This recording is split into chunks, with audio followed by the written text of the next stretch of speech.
الحمد لله نحمده ونستعينه ونستغفره ونؤمن به ونتوكل عليه ونعوذ بالله من شرور أنفسنا ومن سيئات أعمالنا من يهد الله فلا مضل له ومن يضلل فلا هادي له ونشهد أن لا إله إلا الله وحده لا شريك له ونشهد أن محمدا عبده ورسوله فأعوذ بالله من الشيطان الرجيم بسم الله الرحمن الرحيم يا أيها الناس اتقوا ربكم الذي خلقكم من نفس واحدة وخلق منها زوجها وبث منهما رجالا كثيرا ونساء واتقوا الله الذي تساءلون به والأرحام إن الله كان عليكم رقيبا يا أيها الذين آمنوا اتقوا الله حق تقاته ولا تموتن إلا وأنتم مسلمون يا أيها الذين آمنوا اتقوا الله وقولوا قولا سديدا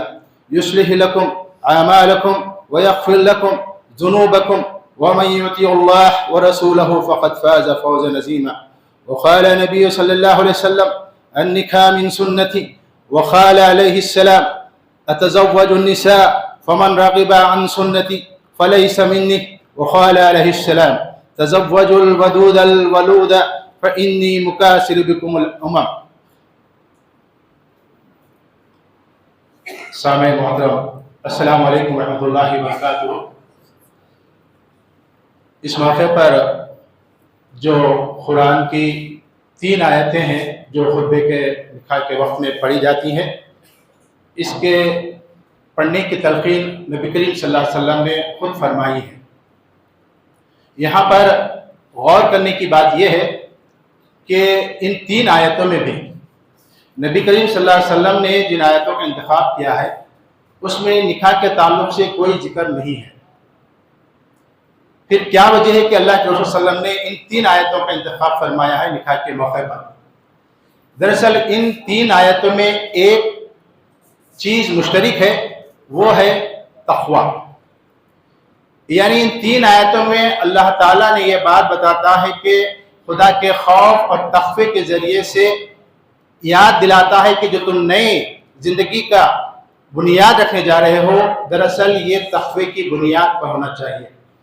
اس کی وجہ اس لیے ہے کہ نکاح سے پہلے، نکاح کے وقت اور نکاح کے بعد یہ خوشی کا معاملہ ہوتا ہے، اور ہم یہ سمجھتے ہیں کہ خوشی کے معاملے کو دین سے باہر سمجھتے ہیں، اور وہ معاملات، وہ کام کر جاتے ہیں جو شریعت میں بالکل جائز نہیں ہے، بلکہ بہت سے ایسے چیزیں ہوتے ہیں جو گناہ کے قریب تک چلے جاتے ہیں، جو حرام بھی کہلاتے ہیں. تو اس وجہ سے اللہ کے نبی کریم صلی اللہ علیہ وسلم نے فرمایا کہ جب تم اس نئی زندگی کا آغاز کرنے جا رہے ہو، اس کی بنیاد تقوی کی بنیاد پر ہونا چاہیے. اللہ کے رسول اکرم صلی اللہ علیہ وسلم نے ارشاد فرمایا کہ تم نکاح کو آسان کرو تاکہ زنا مشکل ہو جائے. ایک اور حدیث کا مفہوم آپ نے فرمایا کہ شادی میں سب سے بابرکت دعوت وہ ہے جس میں کم خرچ ہو. یہ 2 فرمان اللہ کے رسول اکرم صلی اللہ علیہ وسلم کا، اور ہمارا عمل اس کے بالکل ضد، کہ ہم نے لین دین کے نام پر، جہیز کے نام پر ہم نے شادی کو بہت بڑی مصیبت بنا دیا ہے، اور پھر اونچے پکوانوں کے نام پر، جو اللہ کے رسول صلی اللہ علیہ وسلم فرمایا کہ سب سے بابرکت دعوت وہ ہے جس میں کم خرچ ہو، لیکن ہماری دعوتیں اللہ کے رسول اکرم صلی اللہ علیہ وسلم کے فرمان کے بالکل مخالف ہیں، جس کی وجہ سے ایک لڑکی کے والدین کے لیے بہت بڑی مصیبت کا سبب یہ اپنی لڑکی کو شادی کرنا ہے. اس موقع پر میں جہیز کے تعلق سے 3 باتیں آپ کے سامنے رکھنا چاہوں گا. خاص طور پہ نوجوانوں کے مخاطب کروں گا جو اپنی شادی کے امیدوار ہیں، اور وہ والدین جو اپنی بچوں کی شادی کرنا چاہتے ہیں. سب سے پہلی چیز کہ جہیز کے معنی کیا ہے؟ جہیز کے معنی وہ مختصر سامان ہے جو ضرورت کے لیے تیار کیا جاتا ہے. جیسے ایک مردے کو تجہیز و تکفین کی جاتی ہے تو وہ لاچار ہوتا ہے، وہ اپنے آپ کی مدد نہیں کر سکتا، اس کے لیے جو سامان تیار کیا جاتا ہے دراصل وہ جہیز ہے. یہ جہیز اسی تجہیز کا نام ہے.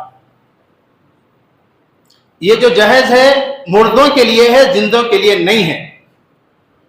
اور یہ جہیز جس کا لین اور دین آپ میں کرتے ہیں، یہ مردوں کی پہچان ہے، زندہ ضمیر کی پہچان نہیں ہو سکتا ہے. اور پھر دوسری چیز یہ کہ یہ جہیز ایک رشوت ہے. یعنی ہم ایک لڑکی کو دیکھتے ہیں، پسند کرتے ہیں، لڑکی پسند آئی، گھر والے پسند آئے، خاندان پسند آیا، تمام چیزیں پسند آئی، لیکن جب تک وہ ڈیمانڈ ہمارا پورا نہ کیا جائے گا اس وقت تک ہم اس فائل کو آگے نہیں بھیجیں گے، وہ فارورڈ نہیں ہوگا، بلکہ بتا دیا جائے گا کہ آپ کا یہ کام نہیں ہوگا اگر اس ڈیمانڈ کو آپ پورا نہ کریں. یہ دراصل رشوت ہے، اور اسلام میں رشوت کا کھانا لینا دینا میرے نبی نے فرمایا کہ دونوں لیے جہنمی ہیں. دراصل یہ رشوت کا مال ہے جو جہیز کی صورت میں لیا جاتا ہے. اور تیسری چیز یہ کہ جہیز ایک ظلم ہے.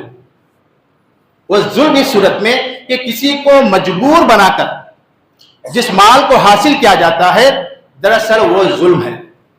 اگر رشتے لڑکی کا والد جو ہے وہ مجبور ہو کر کہ رشتہ اچھا ہے، مال کی بنا پر وہ ٹوٹ جائے گا، چھوٹ جائے گا، مجبور ہو کر وہ ان کے ڈیمانڈ کو پورا کرتا ہے، اور جو ڈیمانڈ جو لیتے ہیں دراصل وہ اس بات کا ظلم ان پر مجبور کر کے مال لیا جاتا ہے. اسلام میں اس ظلم کی ادائیگی کا اللہ کے رسول نے فرمایا کہ وہ ظلم اس وقت تک معاف نہیں ہوگا جب تک کہ وہ مال اس کو واپس کر نہ دیا جائے.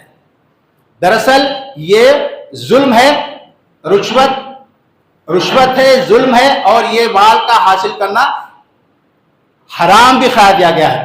یعنی وہ مال ہم اردو زبان میں جس کو جہیز کہتے ہیں، دراصل وہ مال ہے جو لڑکی کے گھر سے مرد آدمی حاصل کرتا ہے.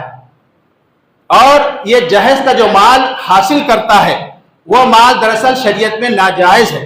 اسی لیے اللہ تعالیٰ فرماتا ہے کہ یہ دکھائے کے موقع پر 3 آیت یاد دلائی جاتی ہے کہ یہ تمہارے لیے تقوی کا باعث ہے کہ تم اپنی بنیاد تقوی کی بنیاد پر تم اپنی رشتہ داری کو قائم کرو. اور پھر اللہ کے رسول اکرم صلی اللہ علیہ وسلم نے قرآن مجید کی آیت آپ کی میرے سامنے رکھی ہے، جس میں اللہ تعالیٰ فرماتا ہے کہ مرد کو عورت کے اوپر خوام بنایا گیا، اس کو اونچا درجہ دیا گیا. اللہ تعالیٰ اس کی وجہ بھی بتاتا ہے. اس کی وجہ یہ ہے کہ مرد آدمی عورت پہ اپنا مال خرچ کرتا ہے، اس لیے اس کو خوام بنایا گیا.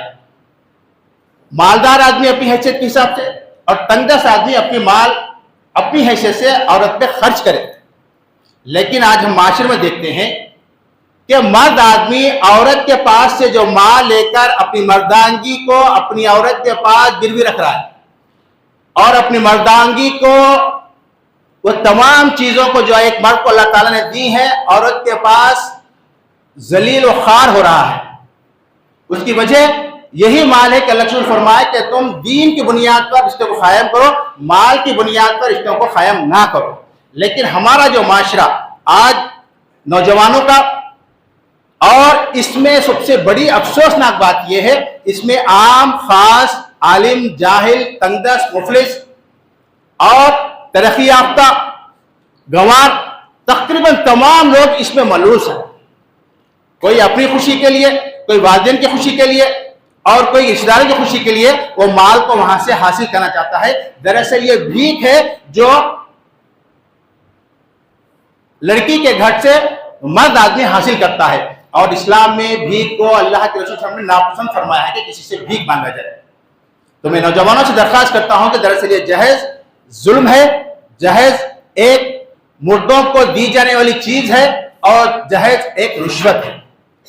اور شادی کے لیے صرف 6 شرعی اعمال ہیں جس پہ اللہ کے رسول نے فرمایا کہ 6 شرعی اعمال ہے جو اس کی بنیاد پر شادی کرے گا اس کا نکاح آسان ہو جائے گا.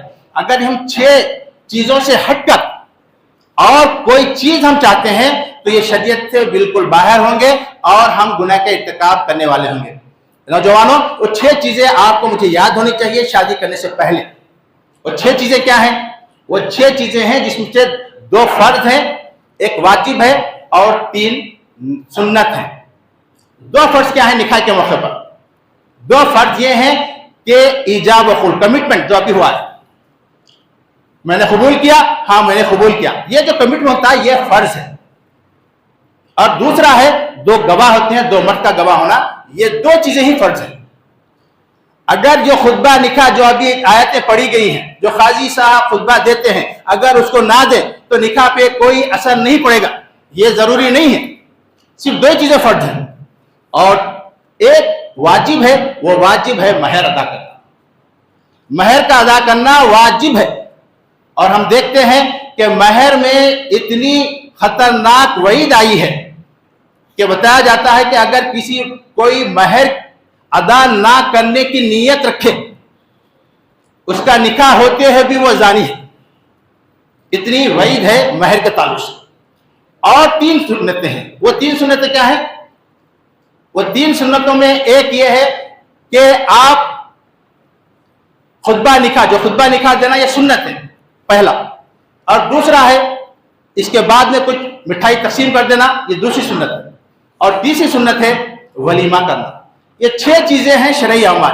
اس سے ہٹ کر اگر کوئی نوجوان اور کچھ چاہے تو دراصل وہ اپنی نفس کی پیروی کر رہا ہے، اللہ رسول کی پیروی نہیں کر رہا ہے. یہ مجھے آپ کو اچھی طریقے سے بات کو معلوم ہونی چاہیے. تو میں اس موقع پر نوجوانوں سے اپیل کرتا ہوں کہ جو جہیز کی لعنت ہمارے معاشرے میں لگی ہوئی ہے، بہت سے ایسے نوجوان ہیں جو آگے آ رہے ہیں کہ اس برائی سے بچے ہوئے ہیں، لیکن تمام معاشرہ اس وقت سدھر سکتا ہے جبکہ ہم اس کو لعنت سمجھیں، اس معاشرے کی بہت بڑی بیماری سمجھیں کہ اس سے ہم بھی بچیں اور اپنی اولاد کو بھی بچائیں. میں مبارکباد پیش کرتا ہوں آج کے اس نوجوان نوشا کو، جس نے اللہ کے رسول اکرم صلی اللہ علیہ وسلم کی سنت کے مطابق اس محفل کو سجایا ہے. اور ان کے والدین کو بھی مبارکباد پیش کرتا ہوں جنہوں نے اپنی اولاد کی تربیت اس طرح کرتے ہیں، جو اس حال میں کہ نکاح کے موقع پر پوری شریعت کے طور پر وہ عقد نکاح کرنے کے لیے تیار ہوتے ہیں. تو ہمیں بھی چاہیے کہ ایسی محفلیں سجائیں جس میں اللہ کے رسول کی کوئی مخالفت نہ ہو، کوئی ایسے کام نہ ہو جو اللہ کو ناپسند ہو. لوگوں کو تو پسند آئے لیکن اللہ کو ناپسند ہو.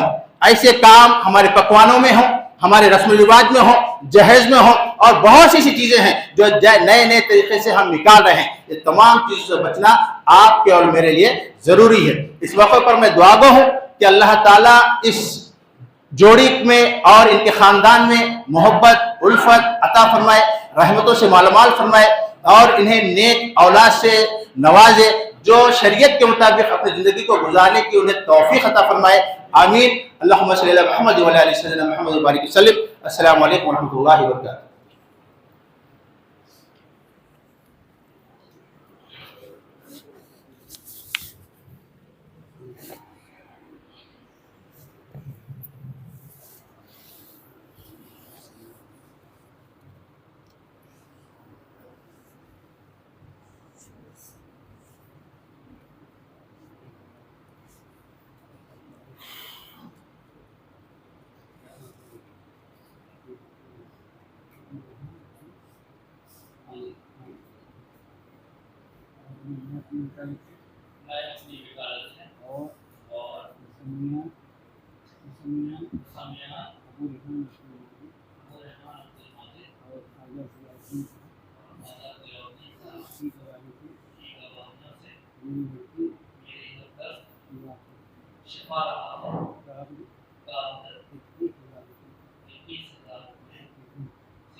اور اس مقدار مہر قبول اور منظور اور مہر ادا کر چکا.